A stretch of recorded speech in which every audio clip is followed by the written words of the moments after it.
Silakan on cam ya, saya rekam ini.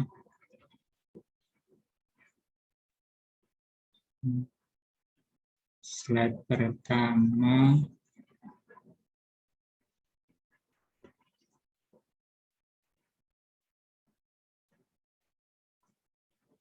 Slide kedua.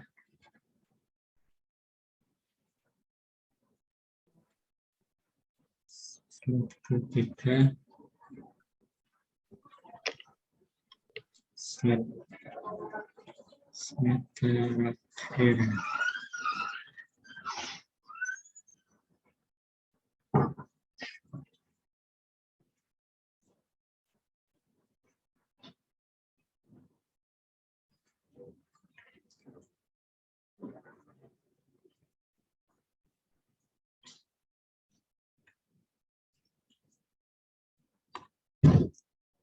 Silakan isi link absen juga ya.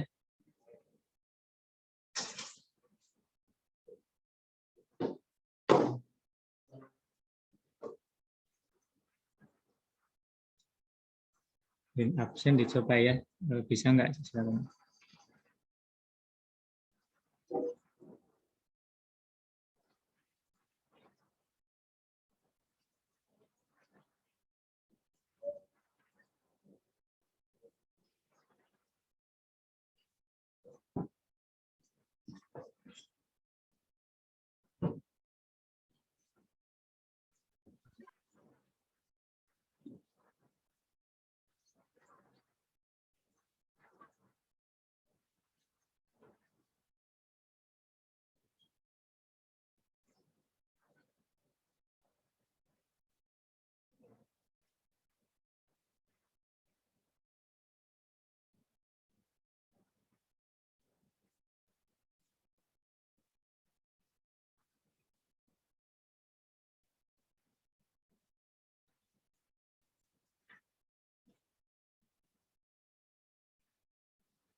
Matahari ini.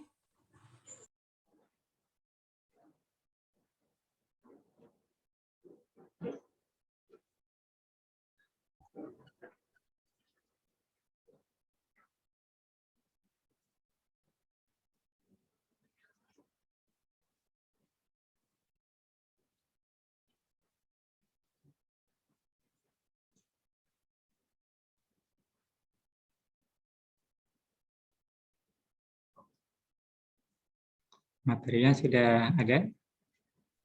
Sudah, Pak.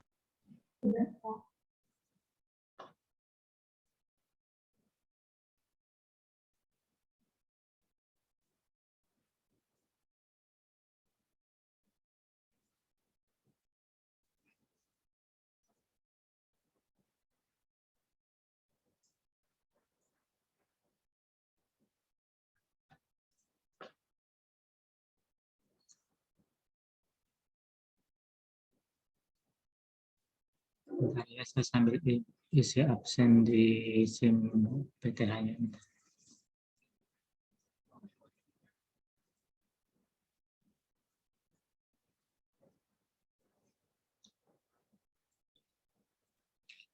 Ini kan pertemuan 10 ya?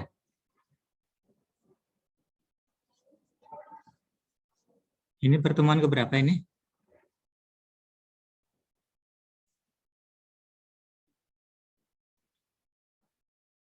PC kelas A, mana PC kelas A? Ya, Pak. Ini pertemuan ke-10 kan ya? Pertemuan, ya Pak, ke-10. Soalnya di sistem Bu Anin baru sampai ke 8. Berarti absennya berarti kurang 1 kali Bu Anin. Berarti ke-10.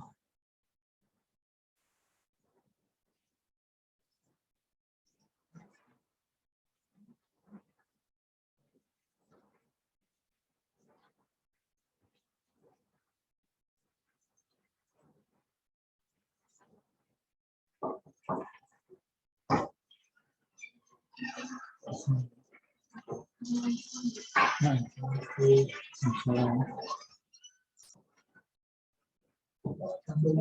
Iya.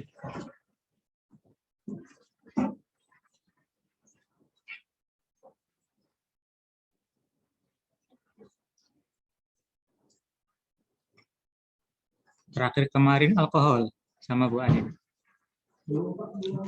Iya, Pak. Oh, berarti sudah salah Bu Ani kurang absen.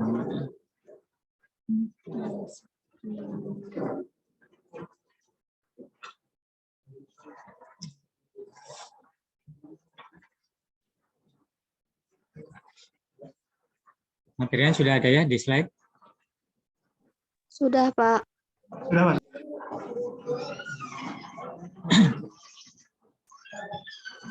Bismillahirrahmanirrahim.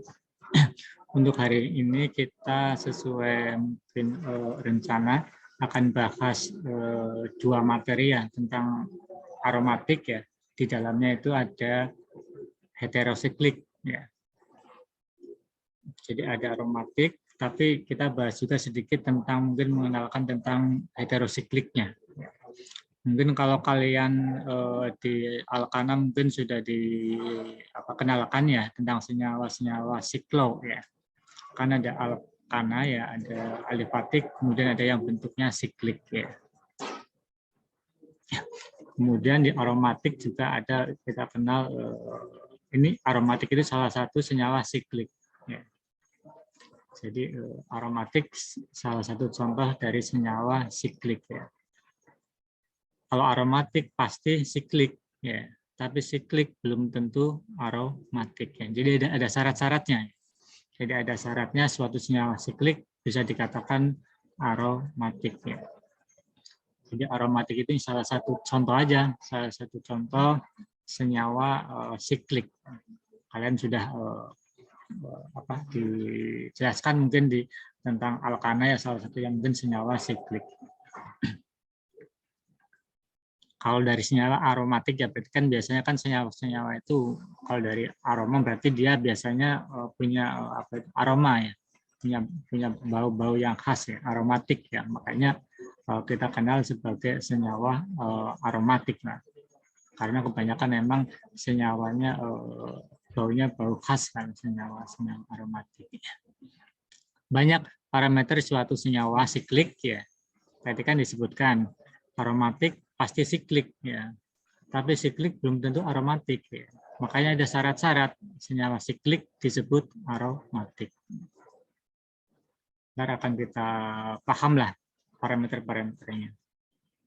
Ini beberapa contoh ya, beberapa contoh senyawa aromatik ya. Yang paling sederhana ya, kalian mungkin sangat familiar, benzen ya, cincin 6 ya. Kemudian ada ikatan rangkap terkonjugasi ya. Terkonjugasi itu artinya selang-seling ya. Rangkap, tunggal, rangkap, tunggal, rangkap. Itu maksud dari ikatan rangkap terkonjugasi. Jadi ikatan rangkap selang-seling. Benzen, ini yang paling sederhana ya.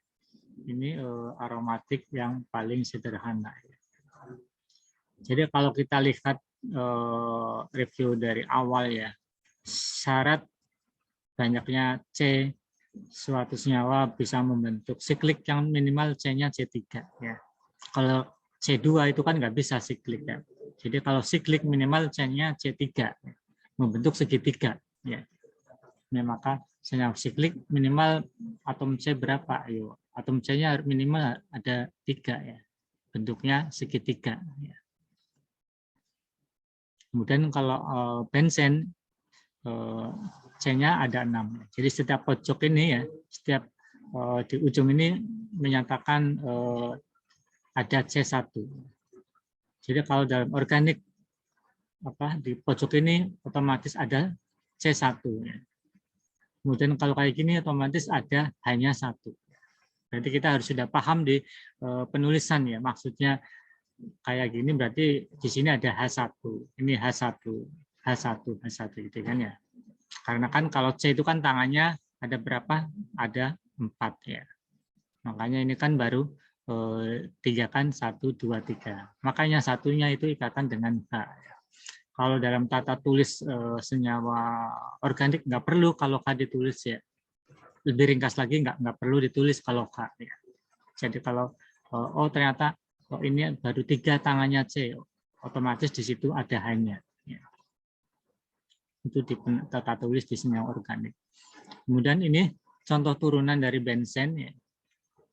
Ini turun senyawa golongan aldehid ya. COH, ini aldehid, turunan dari benzen ya. Kemudian ini contoh lainnya, metil salisilat, ini berarti golongan ester ya. Ini golongan ester COOR ya. Jadi golongan ester. Kemudian ini salah satu contoh dari senyawa bahan alam ya, eugenol ya. Ini contohnya dari pohon cengkeh ya. Terkandung senyawa eugenol ya. Ini ada satu cincin benzen. Kemudian ada lagi anetol, ini juga dari minyak atsiri dari bahan alam. Kemudian ada cinamaldehid juga, ini juga dari minyak atsiri dari bahan alam. Ya di sini ada benzennya ya, ada alken, ada aldehid. Kemudian ini vanilin ya, ini juga dari bahan alam ya. Ini ada benzennya, ada aldehidnya, ya. Kemudian ada metoksinya, ada ofainnya ya. Kalau senyawa benzen OH kan namanya fenolase. Jadi beberapa contoh turunan dari senyawa benzen. Banyaklah senyawa-senyawa turunan benzen. Bukan cuman mungkin cincinnya satu ya, kadang-kadang ada cincin 2, cincin cincin 3, banyak, apalagi dari kebanyakan senyawa dari bahan alam. Kalau dari bahan alam biasanya banyak dari beberapa cincin, lebih kompleks biasanya, bukan cuman satu aja, bukan cuman satu. Mungkin bisa kalian lihat lagi ya di literatur yang banyaklah contoh senyawa-senyawa turunan benzen ya. Syaratnya minimal ada cincin benzennya 1. Kemudian kita berbicara tentang struktur benzen ya. Jadi berbentuk heksagon planar ya, bentuknya jadi planar ya. Kenapa ya? Karena semua ikatan identik ya. Jadi ikatannya identik. Ini kan sama-sama ikatan rangkap ya. Ikatan rangkap terkonjugasi, jadi identik, sama semua ikatannya. Kemudian di cincin benzen juga ada yang kita sebut sebagai delokalisasi elektron. Jadi elektron, tempat mengumpulnya elektron. Itu namanya delokalisasi elektron. Kemudian kalau kita berbicara struktur benzen ya, kalau di struktur benzen itu tidak mengalami reaksi adisi. Ini ya, kalian kan sudah belajar alkena ya. Kalian sudah belajar alkena. Salah satu reaksinya kan reaksi ini adisi. Nah, jadi di alkena kan ada reaksi adisi. Kalian tahulah ciri khasnya adisi kan dari rangkap hasilnya itu jadi tunggal. Ya, itu ciri dari reaksi adisi. Jadi tadinya rangkap menghasilkan produk yang ikatan-ikatan tunggal. Itu ciri dari reaksi adisi. Ya. Tapi di bensin kan ada ikatan rangkap ya. Cuman di sini nggak terjadi reaksi adisi. Reaksinya beda, bukan reaksi adisi lagi. Reaksi yang terjadi itu reaksi substitusi elektrofilik. Jadi reaksi substitusi. Jadi penggantiannya. Kalau di alkena, ikatan rangkap ya, itu ada reaksi adisi. Tapi di rangkap benzen tidak terjadi reaksi adisi ya, tapi reaksinya reaksi substitusi elektrofilik ya. Substitusi elektrofilik. Jadi penggantian elektrofilik. Kemudian biasanya dengan bantuan katalisator ya. Kebanyakan pakai asam ya, kebanyakan pakai senyawa asam katalisator di sini. Gitu ya. Jadi harus paham, walaupun sama-sama ada ikatan rangkap ya, tapi di benzen tidak terjadi reaksi adisi ya. Tapi yang terjadi reaksi substitusi. Ini secara diagram ya. Jadi bentuknya jadi elektron-elektron ini di ikatan rangkapnya bisa pindah-pindah ya, bisa pindah tempat, geser ya, kayak gini, bisa ke sini, jadi bisa bergeser ya. Makanya delokalisasi. Jadi ngumpulnya elektron bisa pindah-pindah. Tadinya di sini ikatan rangkapnya dia bisa pindah ke sini karena simetri. Ya. Kemudian ini bentuk orbital P-nya, C-nya C-nya C orbital P ya, bentuknya kayak angka 8 ya. Kalian mungkin sudah kenal. Kemudian ini bentuk delokalisasi awan elektronnya, jadi ada di atas sama di bawah lapisan. Kemudian ini ada kalau di kalian mungkin sudah kenal ikatan pi ya. Ikatan pi itu adanya hanya di ikatan rangkap. Ya. Ikatan pi itu adanya di ikatan rangkap ya. Kalau ikatan tunggal adanya cuman elektron-elektron atau ikatan elektron sigma ya. Jadi kalau kita kenal di ikatan ya, pada senyawa organik ya, ada elektron sigma sama elektron pi. Makanya bisa kadang-kadang bisa disebut ikatannya ikatan sigma sama ikatan pi. Itu sama aja identik. Mewakili elektronnya, Jadi kalau di ikatan tunggal elektronnya cuma di elektron sigma aja. Atau ikatannya ada ikatan sigma aja. Tapi kalau ada ikatan rangkap, di situ ada sigma, ada pi. Begitu juga makanya di benzen, kan ada ikatan rangkap ya.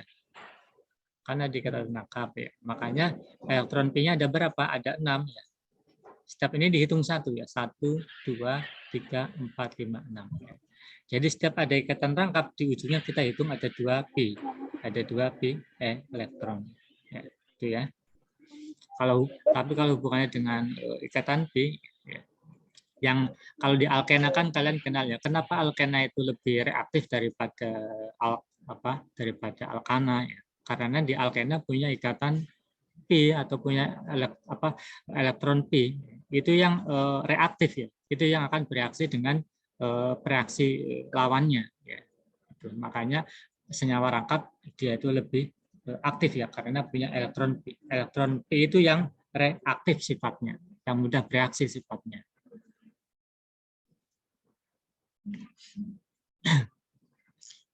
Kemudian aromatik senyawa organik ya, senyawa yang distabilkan oleh delokalisasi elektron pi ya. Tadi elektron, jadi syaratnya pi ikatan rangkap ya.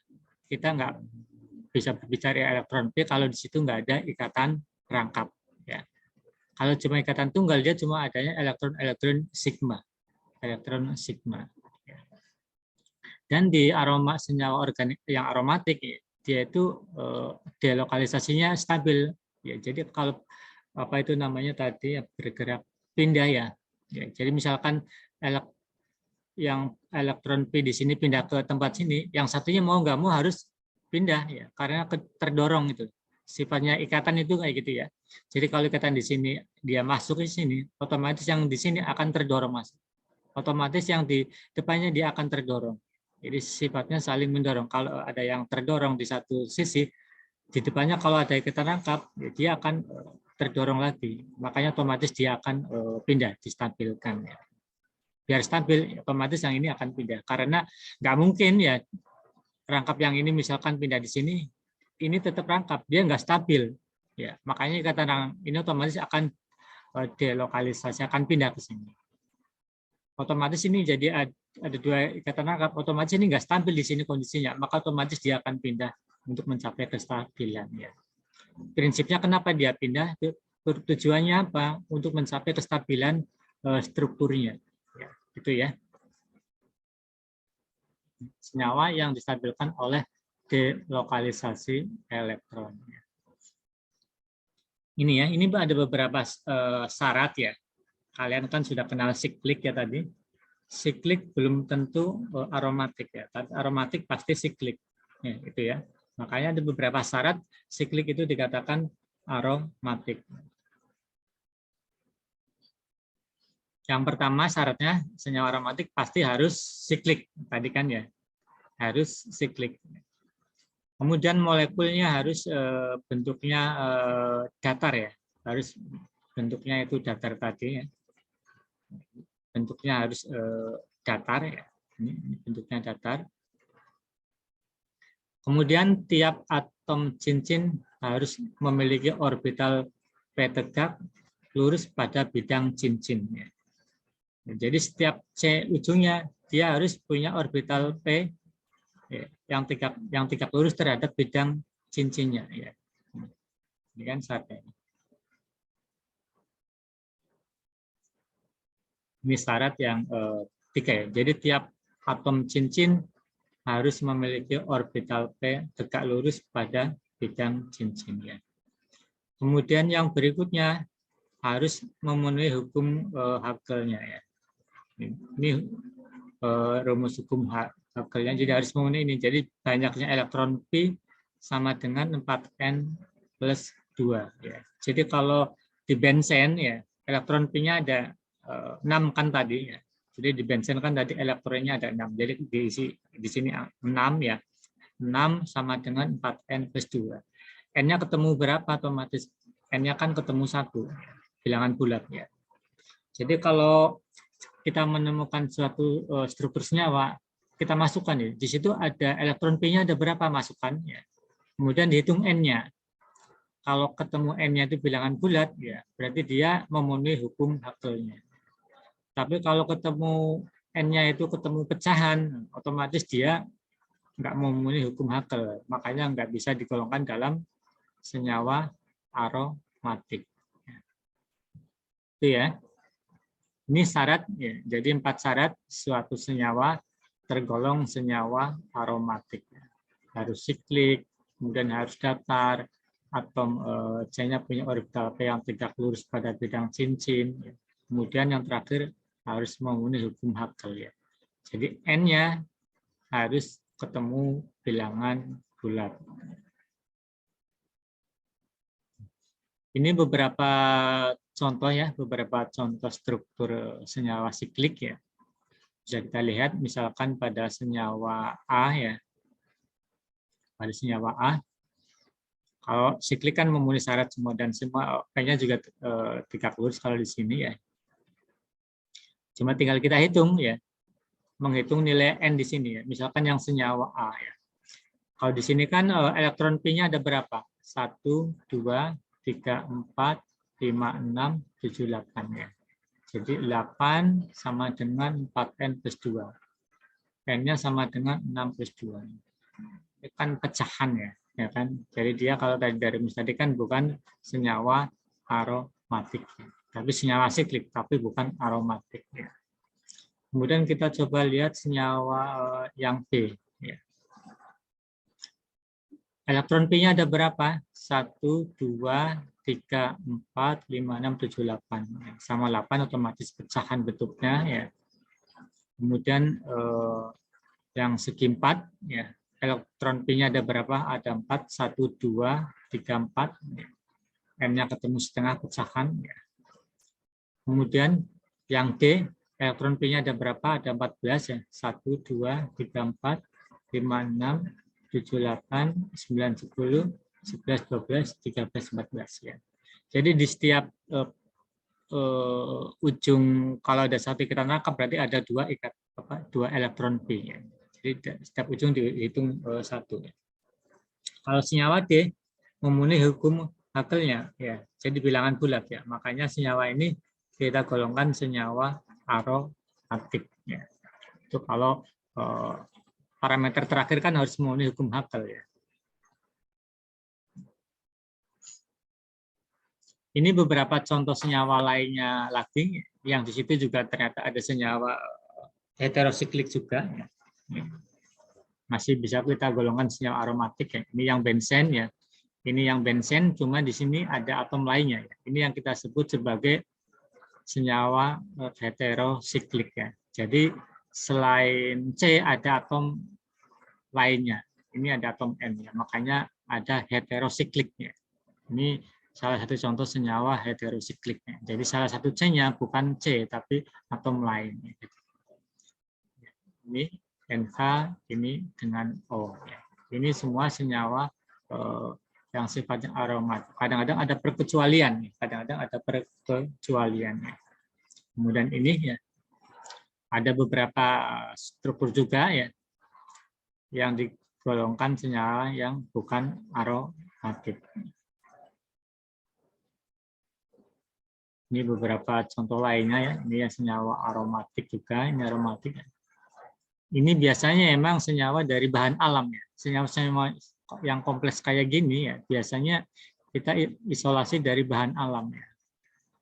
Cuman kan kalau kita isolasi dari bahan alam, kendala yang paling besar itu persentase ya. Persentasenya itu sangat kecil, makanya mau nggak mau harus disintesis di laboratoriumnya ya. Makanya banyak senyawa isolasi dari bahan alam sudah berhasil disintesis ya. Kompleks ya. Ini bisa dibuat di lab ya. Ini bisa dibuat di lab ya. Ini sekarang kita lihat beberapa contoh turunan ya, turunan dari benzen dan nama trivialnya atau nama dagangnya ya. Yang pertama toluen ya. Kalau yang kita sebut toluen di cincin benzen ada metilnya. Ini yang kita sebut senyawa toluen ya. Kemudian kalau benzen ada satu OH ya, kita sebut senyawa fenol. Kemudian kalau benzen ada CH3 ya, kita sebut senyawa asetofenol. Kemudian ada benzen, ada karboksilat ya, ini kan gugus karboksilat. Ini yang kita sebut sebagai asam benzoat, Kemudian benzen ya, kemudian ada apa itu namanya golongan alkohol ya, CH2OH. Ini bensil alkohol ya. Ininya kita sebut bensil, ini kita sebut sebagai alkohol. Kemudian ini ada bensennya, kemudian ada aldehidnya. Makanya disebut bensaldehid atau bensaldehid. Ini jadi ini beberapa variasi ya. Bensen ditambahkan gugus lainnya, metil, alkohol, mungkin ester atau aldehid atau karboksilat ya. Ini masuk dalam turunan benzen. Kalau ini pasti dia itu senyawa aromatik karena ada benzennya. Kemudian untuk penamaan ya, yang pertama benzen monosubstitusi ya. Ada aturannya kan kalau kita dalam senyawa organik ya, aturan yang paling dasar untuk penamaan kan dilihat banyaknya C-nya. C-nya yang paling panjang itu sebagai induknya. Ya, itu aturan dasar dalam penamaan senyawa organik. Jadi dihitung jumlah C-nya. Kalau C-nya itu yang lebih panjang, berarti dia itu sebagai induk penamaannya. Kalau yang lebih pendek, berarti dia sebagai cabang-cabang penamaannya. Kan itu aturan pertama senyawa organik kan. Jadi dihitung dulu nih, C yang terpanjang itu yang mana? Itu yang sebagai nama induknya. Baru rantai-rantai C kecilnya dia sebagai cabangnya.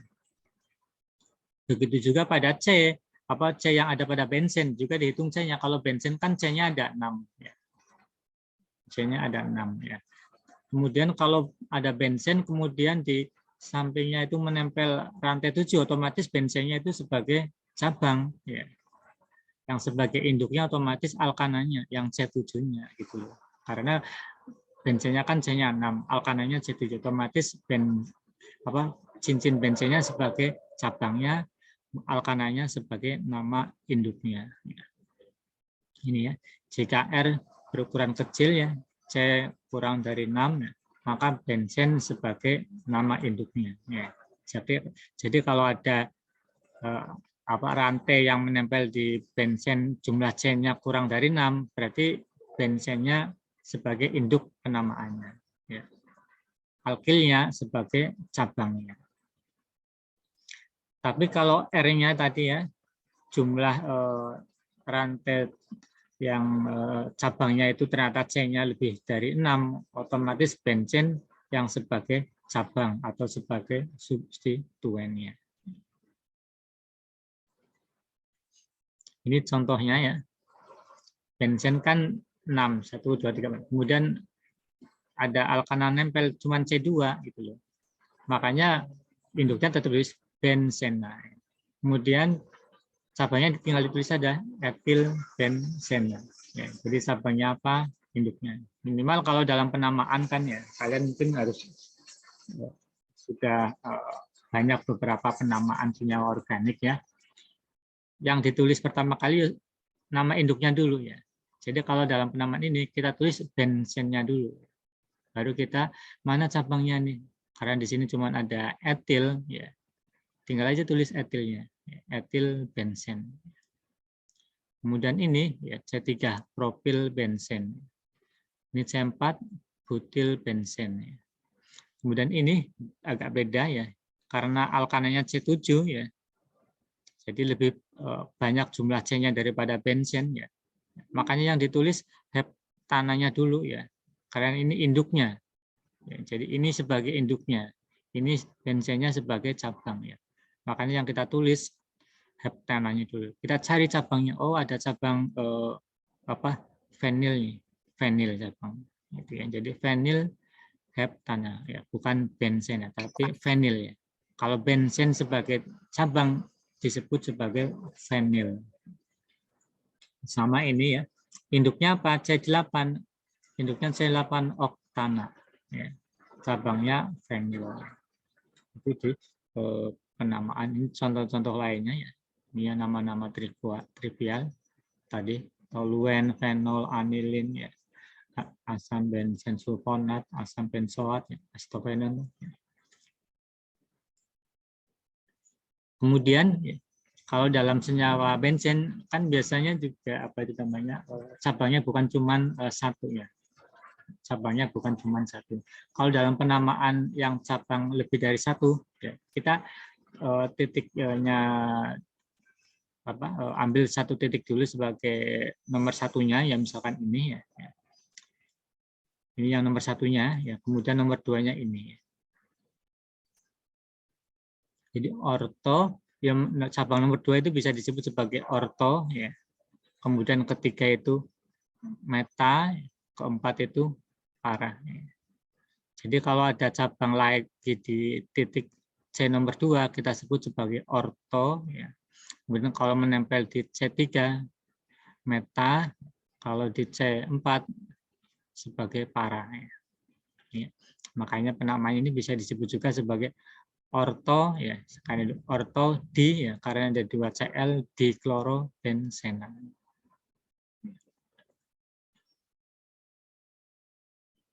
Kalau dalam angka 1, 2 di kloro. Karena di posisi 1 sama 2 ya, ada kloro. Ini kalau pakai orto metapara, pakai O di klorobenzena. Kemudian ini ya, ada posisi meta di kloro. Di posisi 3 ya. Kalau ditambah di posisi ini orto metapara ya. Jadi kalau di posisi yang kedua kita sebut sebagai posisi orto. Posisi ketiga posisi meta, posisi 4 posisi para. Ini contoh yang posisi para. Ini posisi para itu ya. Kalau dalam bensin ada itu ya, ada posisi orto, meta, para. Ini pada kasus yang menempel gugus yang sama, sama-sama C ya, sama-sama C. Ya. Kemudian ini contoh gugus tapi yang menempel itu beda ya. Kalau di sini kan sama-sama Cl. Kalau di sini beda ya. Berarti yang nomor 1 mana ya? Harus dilihat prioritasnya ya. Prioritas itu biasanya bisa dilihat dari BM-nya, berat molekul dari gugusnya. Ya. Molekul dari gugusnya. Ini punya siapa sih?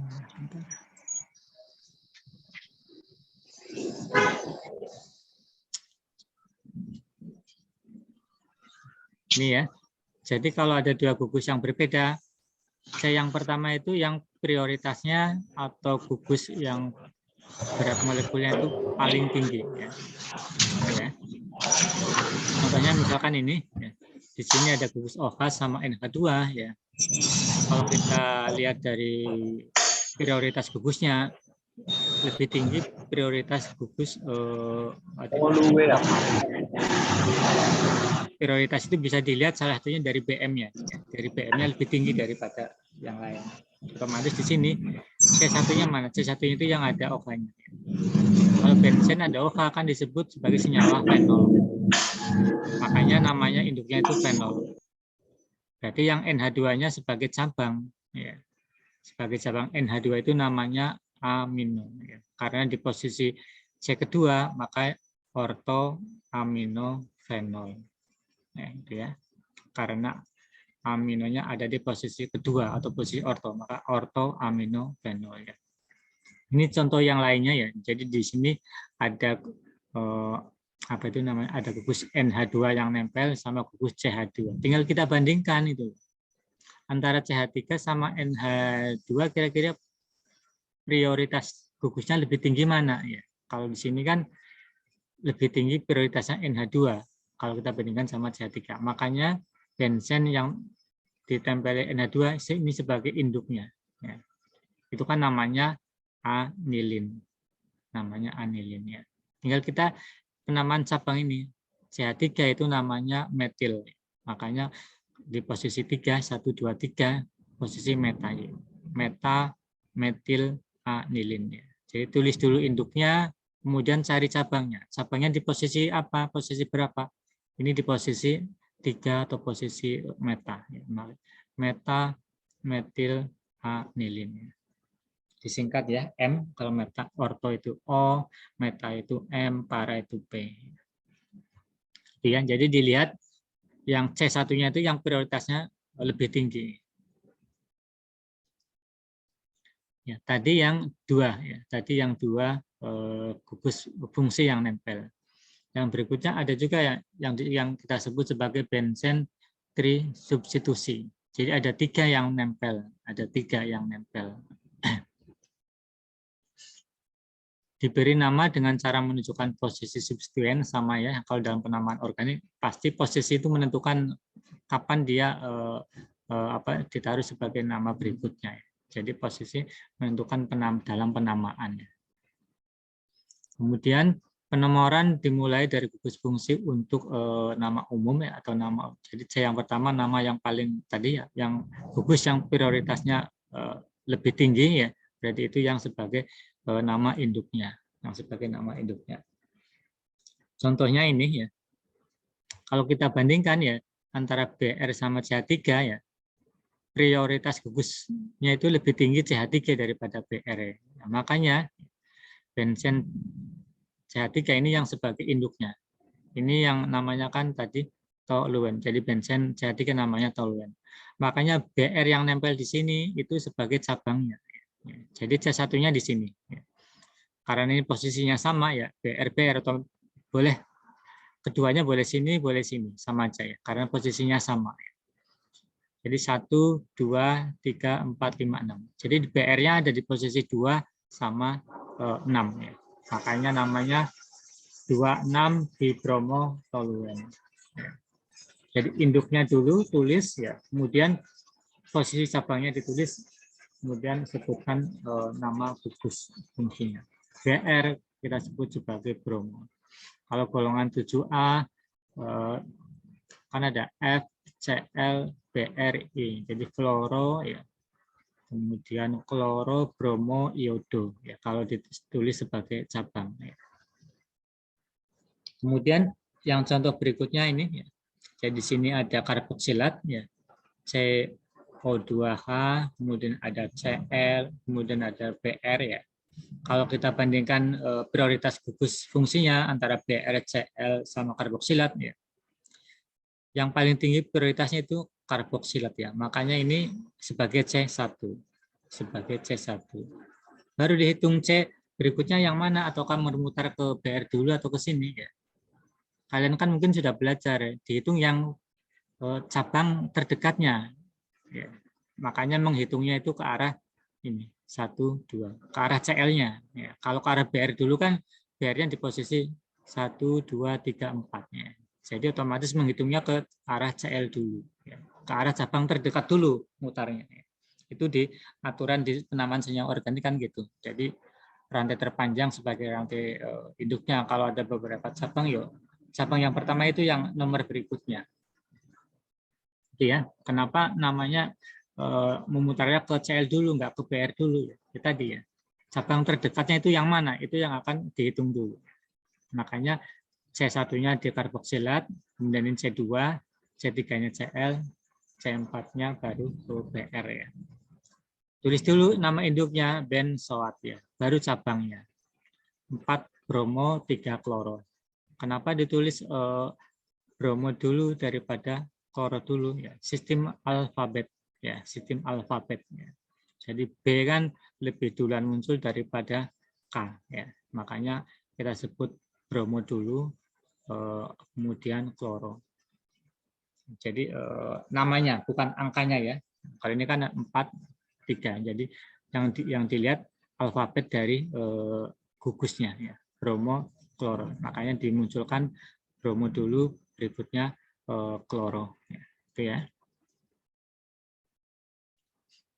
Kemudian ini beberapa contoh penamaan lain ya. Ini ortohidroksiacetofenon ya. Berarti ini induknya ya. Acetofenon ini induknya.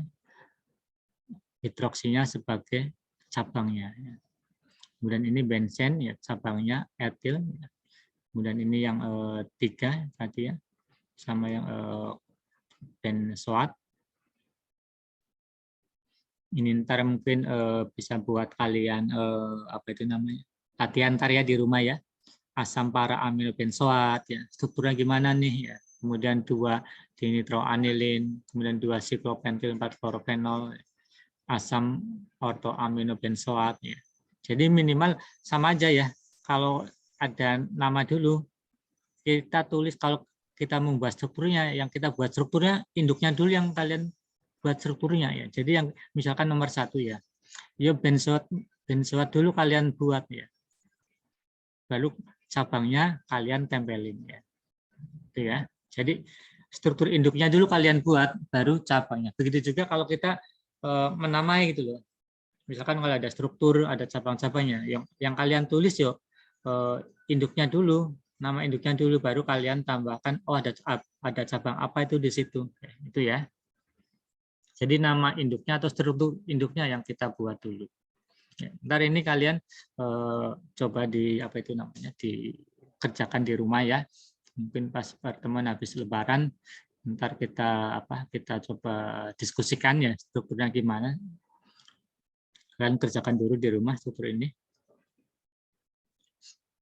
Kemudian mengenai historinya ya, pertama kali benzen ya disintesis ya oleh Mitscherlich ya, dari Jerman ya. Dia itu mensintesis dari asam benzoat sama CaO dengan pemanasan. Pertama kali dalam pembuatan benzen ya. Dengan hasil kalsium karbonat ya. Ini pertama kali benzen dibuat. Kemudian mengenai sifat fisika senyawa benzen non polar ya. Jadi dia itu non polar. Kalau non polar otomatis dia tidak larut air, Kenapa dia, kalau kita lihat strukturnya, struktur benzen ya, kalau kita lihat strukturnya, otomatis kita bisa melihat, oh kalau dari strukturnya kayak berarti dia non polar. Kenapa? Karena tarikan-tarikan ke setiap sisinya itu sama kuatnya. Jadi elektron nggak ngumpul di salah satu titik aja gitu. Jadi elektron mengumpul di semua sisi. Itu kan ciri kalau kita dilihatin struktur senyawa, kita untuk menentukan polar non polarnya kan dari kemungkinan ada elektron ngumpul nggak di salah satu sisinya. Gitu. Kalau ternyata elektronnya itu terdistribusi merata di semua titik, otomatis dia senyawa non polar ya. Tapi kalau ternyata elektronnya itu mengumpul di salah satu posisi aja, otomatis senyawa polar ya. Ini hubungannya titik-titiknya, kemudian ini momen dipol ya, bensennya ya, lebih besar dari heksana ya. Hal ini disebabkan elektron dalam orbital d-lokal mudah berpindah-pindah. Tadi ya, elektron di cincin bensen kan dia akan bisa berpindah dari posisi yang satu ke C yang lainnya. Makanya ada istilah, dalam bensin ada istilah delokalisasi. Kemudian cincin bensin bersifat sebagai basa. Karena itu dapat membentuk senyawa kompleks dengan elektrofil. Ini ya, cincin bensin ya. Jadi ikatan rangkap dalam cincin bensin ini sifatnya sebagai basa ya. Sifatnya sebagai basa ya. Makanya dia dapat membentuk senyawa kompleks dengan suatu elektrofil,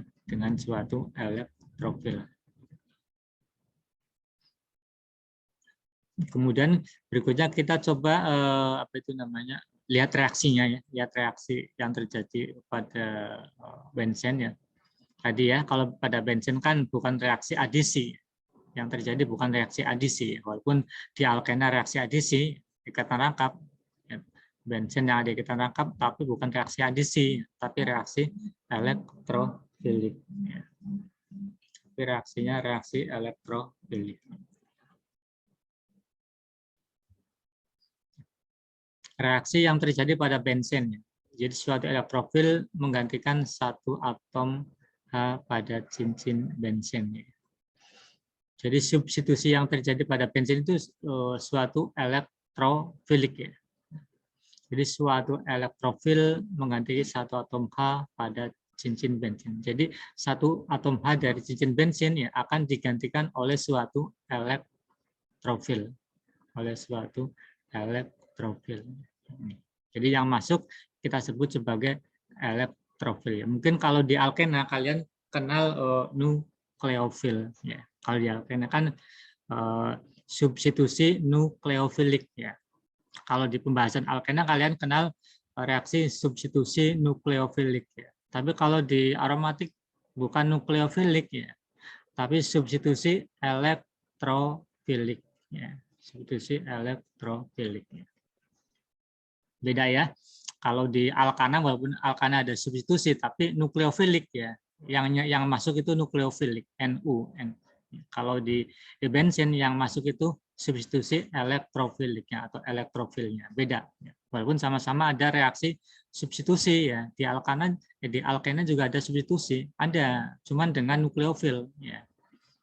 Tapi kalau di bensin substitusinya dengan elektrofil ya. Jadi elektrofil yang akan mengganti satu atom H pada bensin. Produknya apa? Walaupun berubah produknya, ada penempelan dari suatu elektrofil, cuman dia sifat aromatisnya itu masih tetap dipertahankan. Jadi nggak berubah. Misalkan tadinya aromatis, produknya karena ada penempelan elektrofil menjadi bukan aromatis. Produknya tetap produk aromatisnya. Jadi tetap produknya juga produk aromatisnya. Ini secara umum ya. Secara umum mekanisme reaksi substitusi elektrofilik aromatik ya. Kalau di alkena ya nukleofil itu muatannya negatif ya. Makanya ada lambangnya NU min ya. NU ada min di lambang min di atasnya ya. Beda kalau elektrofil itu muatannya positif ya. plus yang ini. Ini yang kita sebut sebagai elektrofil. Ya, ini yang kita sebut sebagai elektrofil ya. Kalau di alkena kan nukleofil ya. Nukleofil itu nyerang. Kalau NU- itu sifatnya menyerang ya. Beda sama elektrofil ya. Kalau elektrofil justru yang diikat diserang. Ya. Jadi sama-sama substitusi ya. Cuma kalau di alkena itu nukleofil ya. Nukleofil itu sifatnya yang nyerang alkenanya ya.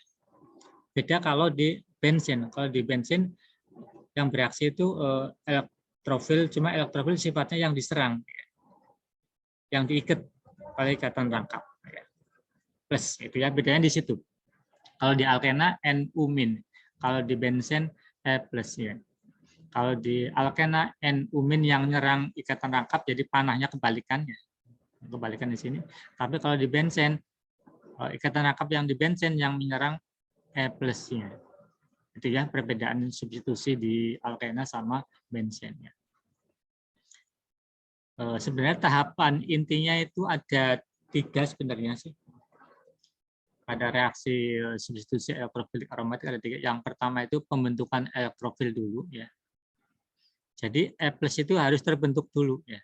Jadi tahap pertama pada reaksi substitusi elektrofilik pembentukan elektrofil dulu. E+-nya itu harus terbentuk dulu ya. Jadi tahap pertama ini dulu ya. Jadi minimal kalau kita ada pertanyaan, ada soal mekanisme reaksi ya antara benzen sama reaksi ya. Tahap pertama ya harus reaksi yang menghasilkan elektrofil dulu. Ya, ini sebagai tahap pertama ya. Jadi tahap pertama ini harus terjadi dulu ya. Jadi tahap pertama pembentukan elektrofil dulu. E+ dulu terbentuk ya. Kemudian tahap kedua baru serangan benzen pada elektrofil ya. Baru tahap berikutnya rangkap di benzen akan mengikat elektrofilnya ya. Ini ada 3, ada sistem resonansi ya, bisa di mana-mana karena tadi kan ikatan rangkap yang di benzen kan bisa delokalisasi ya, bisa pindah-pindah. Jadi posisinya bisa di sini gitu ya. Intinya sama rata. Jadi bisa di semua sisi. Jadi elektrofil kalau posisinya di bensin bisa menempel di semua sisi ya. Resonansi ya, dia bisa berputar ya. Bisa sama rata, bisa menempel ke semua sisi. Kemudian tahap ketiganya ya, setelah ada proses tadi ya, penempelan elektrofil ya, kan ada C-nya ada yang bermuatan ya. Ini kan nggak stabil ya kan bentuknya ya. Karena ada yang bermuatan masih putar-putar terus ya, delokalisasi terus ya, kan nggak stabil ya. Untuk biar struktur akhirnya stabil harus gimana? Ya. Otomatis penghilangan proton ya, untuk membalikan kearomatisan dan memberikan produk yang tersubstitusi atau produk akhir yang stabil itu. Ini ya. Otomatis satu atom harus hilang gitu kan ya, biar satu C-nya ditempeli sama E-nya ya. Ya, maka satu atom H otomatis harus hilang ya, biar E-nya itu bisa stabil dalam berikatannya. Itu ya. Ini prosesnya ya. Jadi suatu asam ya, suatu asam atau suatu basa ya, suatu basa berarti beminnya ya, jadi suatu reaksi yang bermuatan atau gugus yang bermuatan negatif akan mengikat atom hidrogennya, otomatis ikatan dari C ke H-nya akan masuk ke sini ya. Jadi kalau ada panah yang masuk ya harus ada panah yang keluar, ini katanya otomatis masuk ke sini ya. Makanya pembentukan produk. Ini yang akan terikat ya. Jadi minimal ada 3 ya. Jadi kalau kalian paling sederhana kalau kita mau menjelaskan tahapan substitusi elektrofilik pada bensin ada 3 tahap ya. Tahap 1 ya pembentukan elektrofil dulu ya.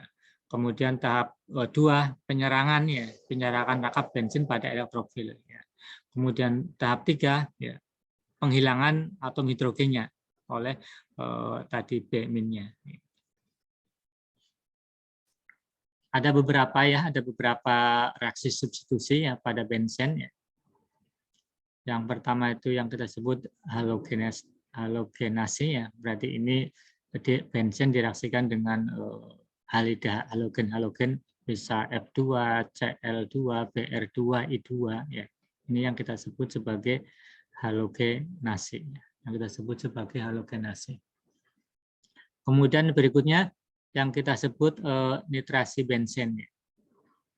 Ini seharusnya sudah dikerjakan di praktikum ya, cuma kayaknya belum kita lakukan ya. Nitrasi benzen ya, nitrasi benzen ya. Kemudian yang berikutnya ada reaksi alkilasi Friedel-Crafts benzen. Ada juga asilasi Friedel-Crafts benzen. Ada juga sulfonasi. Tetap ya, kalau kita pecah tahapan-tahapan baik itu di halogenasi, nitrasi, alkilasi, asilasi, sulfonasi, tetap ya tahapannya itu ada 3. Ya. Tahap pertama pembentukan elektrofil dulu, tahap kedua penyerangan elektrofil oleh rangkap benzen, tahap 3-nya penghilangan satu atom H dari benzen ya untuk biar aromatisnya tetap ada. Itu ya. Sama, walaupun halogen tahapannya juga ada 3. Begitu juga nitrasi, tahapnya juga ada 3. Alkilasi juga ada 3. Asilasi juga ada 3. Sulfonasi juga ada 3. Cuma di sini kan berbeda reaksinya aja. Reaksi yang berbeda direaksikan dengan bensinnya aja. Kalau disuruh menjelaskan tahap-tahapannya ya harus ada 3 minimalnya. Jadi reaksi elektrofilnya, pembentukan elektrofil dulu kalian tulis ya. Kemudian berikutnya reaksi penyerangan dari elektrofil dari benzen juga kalian tulis. Kemudian tahap 3 berikutnya penghilangan hidrogennya kalian tulis. Minimal itu ya kalau disuruh menjelaskan tentang tahapan reaksinya. Coba kita lihat satu-satu. Ini yang halogenasi benzen ya. Jadi benzen bisa bereaksi bisa golongan halogen ya, bisa Cl2, Br2, I2, F2 ya. Di sini kita kasih contoh Cl2 dan Br2 ya. Tadi di awal kan kita sebutkan substitusinya elektrofil biasanya ditambahkan katalisnya untuk mempermudah reaksi dengan bantuan katalis. Jadi kalau ada Cl2 biasanya katalisnya AlCl3, kalau ada Br2 katalisnya AlBr3. Ini reaksi umumnya ya. Ini reaksi umumnya. Jadi kalau ada benzen ya direaksikan dengan Cl2 maka satu atom Cl akan masuk ya mengganti atom hidrogen yang ada di benzen. Hasil sampingnya HCl atau asam halida. Begitu juga dengan Br ya. Hasil sampingnya asam bromida. Ini ya kalau kita berbicara tahapan reaksi di halogen ya. Tahap pertama ini dulu ya. Jadi tahap pertama pembentukan reaksi antara Cl2 dengan AlCl3 ya untuk membentuk Cl plusnya ya. Jadi tahap pertama reaksi dulu Cl2 sama AlCl3 sama katalisnya untuk membentuk Cl plusnya. Setelah terbentuk Cl plus baru ada penyerangan ya. Cl plusnya diambil oleh satu penangkapnya ya ini. Cl plusnya masuk ya. Ya, ini mediatornya AlCl3 jadi AlCl3 mengikat satu Cl- menjadi AlCl4- ya. Baru AlCl4-nya di tahap 3 akan mengikat satu atom hidrogennya. Satu atom hidrogen. Baru ikatan ini akan masuk ke sini ya untuk menstabilkan ikatan ya. Jadi hasil sampingnya tetap ada katalisnya, ada asam halida. Katalisnya tetap dalam bentuk katalis ya, AlCl3. Kalau katalis kan di akhir akan terbentuk lagi itu. Dia memang ikut bereaksi, cuma di akhir dia akan terbentuk senyawa akan kembali semula. Itu yang kita sebut sebagai katalis. Ya. Kalau katalis akan mempercepat reaksi. Dia memang ikut bereaksi ya. Dia memang ikut bereaksi. Tadi kan ya, AlCl3 dengan Cl2 menjadi AlCl4. Ya. Tapi di akhir dia akan kembali menjadi AlCl3. Dia membentuk jadi asam halida.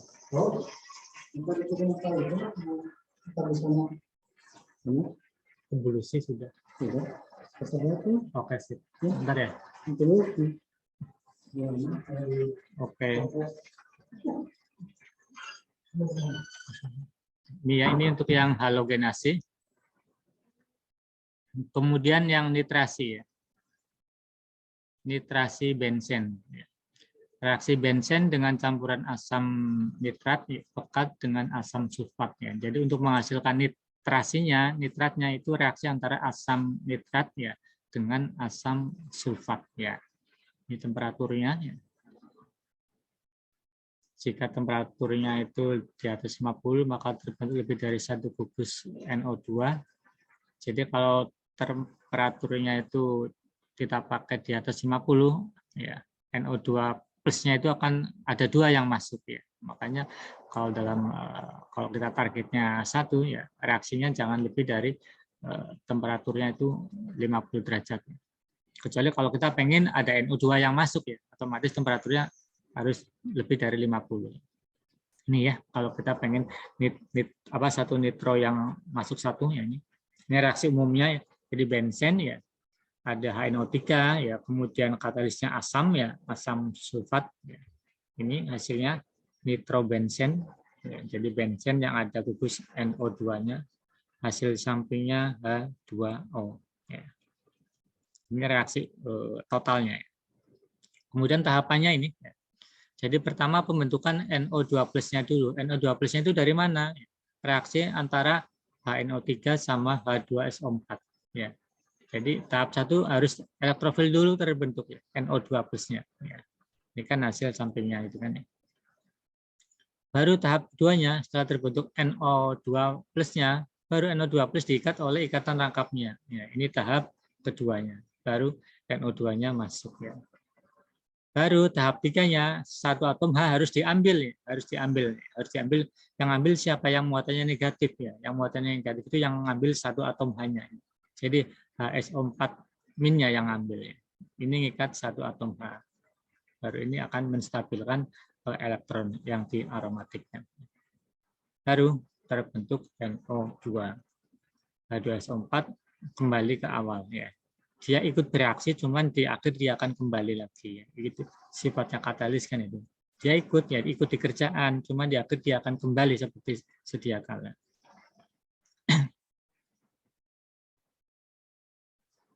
Kemudian alkilasi Friedel-Crafts ya. Alkilasi berarti alkil ya. Kalau dari namanya alkilasi berarti yang direaksikan ya suatu alkil ya. Jadi yang akan menempel ya alkil ya. Boleh metil ya. Etil, propil, ya, kemudian heptil, oktil, jadi alkil. Ya. Jadi yang menempel itu yang akan ditempelkan di bensin itu alkil. Ya. Boleh C1, C2, C3, C4, boleh cabang, ada cabangnya. Ya. Intinya alkil. Ya. Makanya namanya alkilasi. Ya. Alkilasi Friedel-Crafts. Ya. Prinsipnya alkilasi yang nempel. Alkilasi substitusi gugus alkil ke cincin benzen ya. Hidrogen pada cincin benzen digantikan oleh gugus alkil. Benzen direaksikan dengan kloroalkana ya, dengan jadi yang direaksikan alkilnya itu dari apa itu namanya? Dari alkil klorida. Kalau ini kan bisa disebut sebagai alkil klorida juga ya nama. Bisa kalau dalam penamaan senyawa hidrokarbon ini ada kloroalkana ya atau haloalkana, nama umumnya itu haloalkana ya, jadi halogen ya, bisa FCl BrI ya, kita golongkan dalam senyawa haloalkana ya, atau golongan-golongan apa itu namanya halida ya. Kalau nama umumnya haloalkana, halida alkana. Ini senyawa haloalkana. Jadi situ ada alkilnya, ada golongan halidanya. Sini contohnya benzen sama CH3Cl. Pakai katalisnya katalis AlCl3 ya. Kalau ternyata pakai Br ya katalisnya pakai AlBr3 gitu ya. Jadi disesuaikan katalisnya. Ya, ini reaksi umumnya benzen sama alkil klorida hasilnya apa itu namanya metil yang nempel, kemudian hasil sampingnya asam halidanya. Hasil sampingnya asam halida. Kemudian untuk tahapannya hampir tetap ya. Tahapannya ada 3 ya.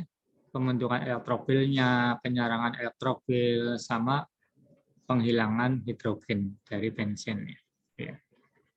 Ini tahap pertama, pembentukan CH+-nya dulu ya.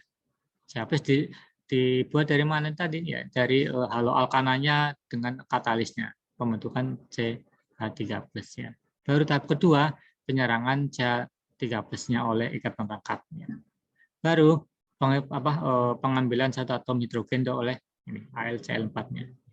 Ya. Jadi tetap tahapannya ada 3 ya. Tetap tahapannya ada 3. Kemudian berikutnya asilasi Friedel-Crafts ya. Kalau tadi kan alkilasi, jadi senyawa gugus alkil. Kalau ini asil, ya. Kalau di sini asil. Kalau tadi kan alkil, kalau di sini gugus asil. Asilasi, substitusi gugus asil ke cincin bensin. Biasanya digunakan CH3CO-. Ini gugus etanoil. Senyawa paling reaktif yang mengandung gugus asil, misalkan ini, ya, asil klorida atau RCOCl. Ini senyawa yang reaktif. Ya. Senyawa-senyawa reaktif ini ada CO sama Cl. Ya. Ini senyawa yang sangat reaktif. Ya. Kalau saya banyak turunan-turunan dari senyawa gugus golongan-golongan asil ya. Makanya banyak yang mengerjakan golongan turunan-turunan asil yang kita reaksikan di labnya. Ini contohnya ini ya, benzen ya direaksikan dengan ini senyawa ini. Jadi yang nempelnya itu ntar itu di sini. Yang nempelnya itu yang ini. Cl-nya yang sebagai hasil samping sebagai asam halida. Ya, sebagai asam halida. Itu ya. Jadi yang nempelnya itu sebelah sininya ya. Yang Cl-nya sebagai hasil samping asam halida ya. Kalau di sini ternyata misalkan etil ya, yang nempel di sini aja. Ya. Jadi yang ikatan ini yang akan masuk ke bensennya ya. Cl-nya akan sebagai hasil samping asam halida. Kemudian yang berikutnya sulfonasi bensen ya. Kalau ini berarti pakai sulfonat ya, SO. Sulfonasi bensen otomatis itu pakai H2SO4 ya, H2SO4 ya. Ini ada dua cara sulfonasi bensen ya. Yang pertama memanaskan bensen dengan asam sulfat pekat ya menggunakan reflux ya. Biasa kita reaksi kalau konvensional menggunakan reflux. Sering kita pakai dalam reaksi-reaksi sintesis ya penggunaan reflux. Jadi kayak kondensor tapi ada hampir sama dengan kondensor. Kemudian yang kedua caranya memanaskan bensen dengan asam sulfat berasap pada temperatur 40 ya sekitar 20 sampai 30 menit. Ini reaksi totalnya ya. Reaksi totalnya jadi bensen ya direaksikan dengan H2SO4 ya membentuk senyawa asam bensen sulfonat dengan hasil sampingnya ada H2O ya. Jadi SO3 plusnya ini ya merupakan ionisasi dari H2SO4 sendiri ya, yang akan berubah menjadi SO3H plusnya.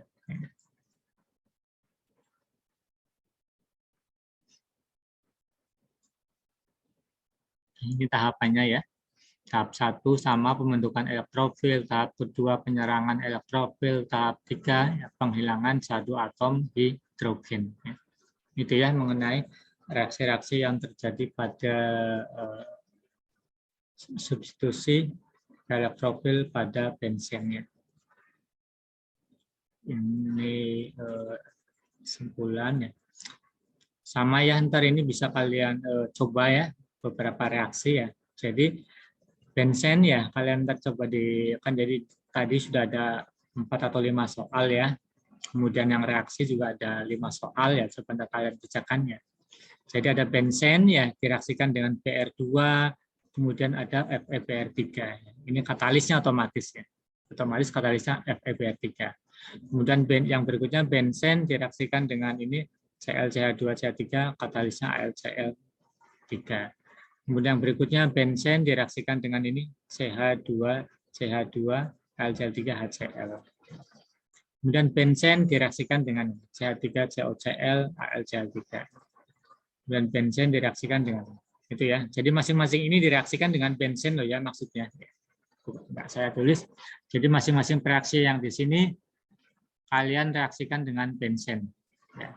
Jadi sekitar ada 10 soal kalau nggak salah. Ya. Kalian coba kerjakan ya. Mungkin setelah Lebaran pertemuannya kita coba diskusikan sebentar.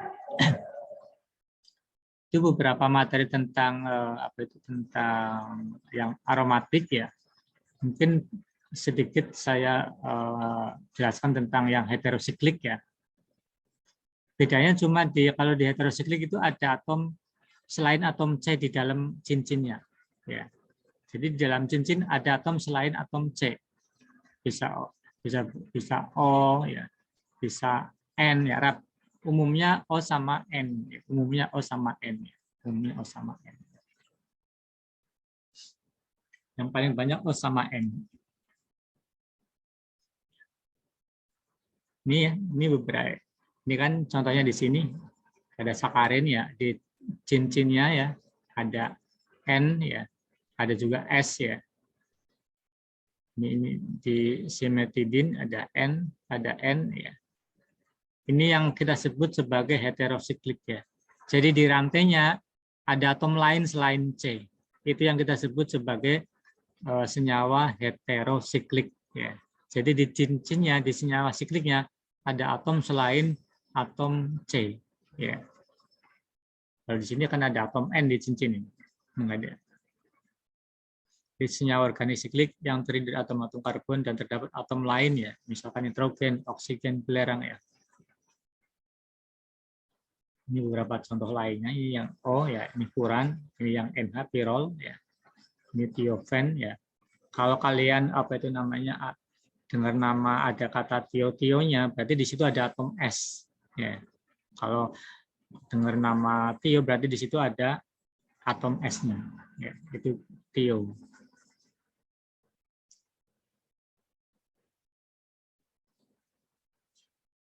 Ini beberapa contoh produk ya. Dari cincin yang atom 5, ini misalkan pirol ya, dibuat secara komersial dengan destilasi ya, batu bara atau reaksi furan dengan amonia ya. Kalau di sini biasanya kalau dalam reaksi kan di sini ditulisnya itu di panah ya. Ini namanya reaksi yang dipakai. Kemudian temperaturnya bisa dipakai. Ini biasanya apa itu namanya katalisnya juga. Biasanya reaksi katalis temperatur ditulis di tanda panah ya. Kalau kita menuliskan reaksi kayak gitu. Reaksi kemudian katalis kemudian temperatur ditulis di ini. Cuman kadang-kadang katalis sama temperatur biasanya ditulis di bawah ya. Seringnya, cuman nggak menutup kemungkinan juga kadang-kadang temperatur juga kalau temperaturnya nggak ditentukan biasanya ditulis dengan apa segitiga. Segitiga berarti dia artinya dengan panas. Kadang-kadang simbol-simbol aja. Ya.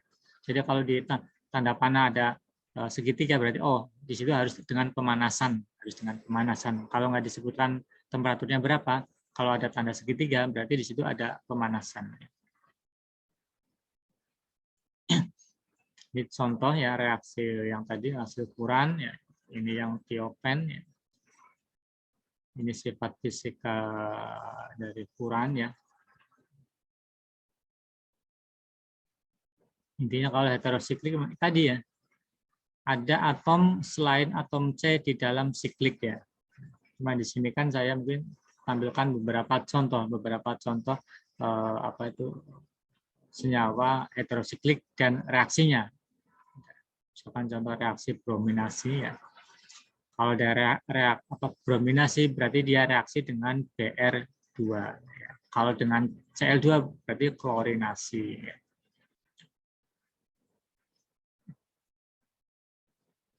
Berarti kalau misalkan ya reaksi furan ya, misalkan aja kita reaksikan dengan Cl2, otomatis yang menempel bukan yang menempel di sini berarti Cl gitu ya. Kalau misalkan ternyata di soal saya reaksikan dengan I2, otomatis yang menempel di sini ya menempelnya harus di sini gitu loh, bukan di C yang ke sini ya. Ya. Karena kan mekanismenya ini ya. Kalau reaksi-reaksi halogenasi pada furan dia menempelnya itu di C ini. Ya, bukan di C ini gitu. Kan beda ya, beda mekanismenya. Kalau kondisinya kayak gini ya, furan di halogenasi dengan dioksan ya, lewat temperatur, hasil presentasi terbesar halogennya akan menempel di C yang ini ya, bukan C yang ini. Ini hubungannya dengan mekanisme ya, hubungannya dengan mekanisme. Kemudian ini contoh lainnya reaksi nitrasi pada pirol ya. Hasilnya yang menempel itu nitro, ya. Menempelnya juga di sini ya, di sekitar 83% ya. Ini asilasi Friedel-Crafts pada tiofen. Ini contoh senyawa yang piridin. Ya.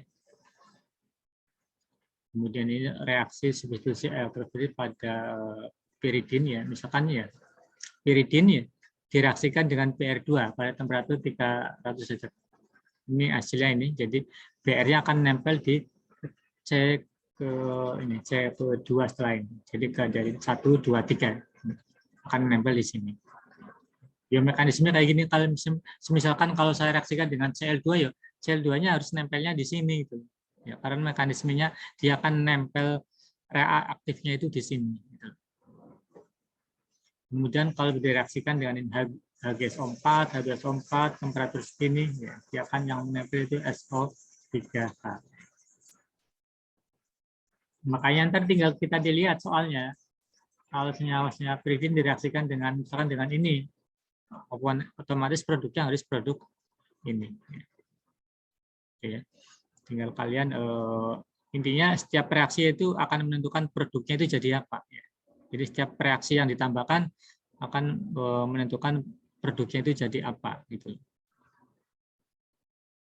Ini contoh senyawa heterosiklik lainnya, quinolin. Kebanyakan memang dari senyawa bahan alam juga ya. Kalau senyawa-senyawa aromatik yang heterosiklik ya dari bahan-bahan alam bisa bentuknya alkaloid, flavonoid. Ya. Ini beberapa manfaat dari senyawa-senyawanya aja. Mungkin itu ya. Ulasan tambahan sedikit tentang kenalan untuk senyawa heterosiklik ya. Ntar mungkin materi juga akan saya share di LMS ataupun di grup, nggak apa-apa ya, untuk kerjakan soalnya. Tadi kan ada soal sekitar 10 ya. Coba kalian kerjakan dulu. Kemudian ntar mungkin akan kita bahas ya untuk diskusi sebelum pertemuan di materi setelah Lebaran. Mungkin itu materi untuk hari ini. Makasih. Kalau ada pertanyaan atau apa silakan sebelum saya tutup.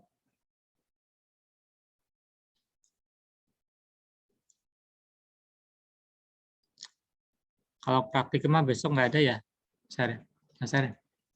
Praktikum kan besok udah cuti ya. Jadi kalau untuk praktikum Jumat mas sudah libur ya, jadi sekalian habis Lebaran praktikum. Kalau besok sudah libur Jumatnya. Jadi responsi sekalian minggu setelah Lebaran aja. Silakan mungkin kalau ada pertanyaan ataupun apa.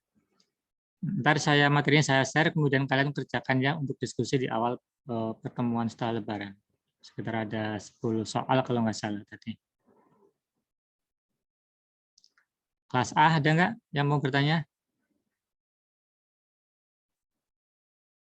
Kelas A nggak ada. Kelas B.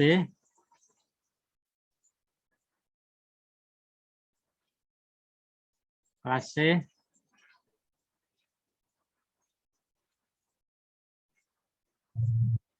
Kelas D.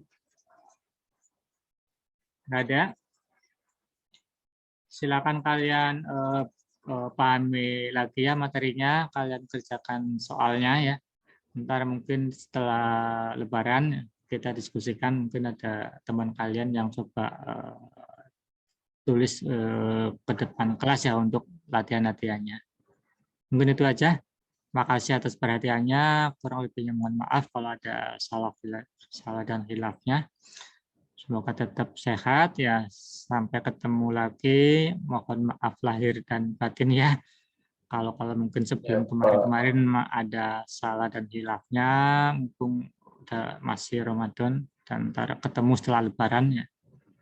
Saya, Bu Anin, ya asisten mungkin mohon maaf kalau ada salah dan hilafnya ya. Makasih. Assalamualaikum warahmatullahi wabarakatuh. Waalaikumsalam warahmatullahi wabarakatuh. Terima kasih, Pak. Jangan lupa link absennya diisi ya. Iya, Pak.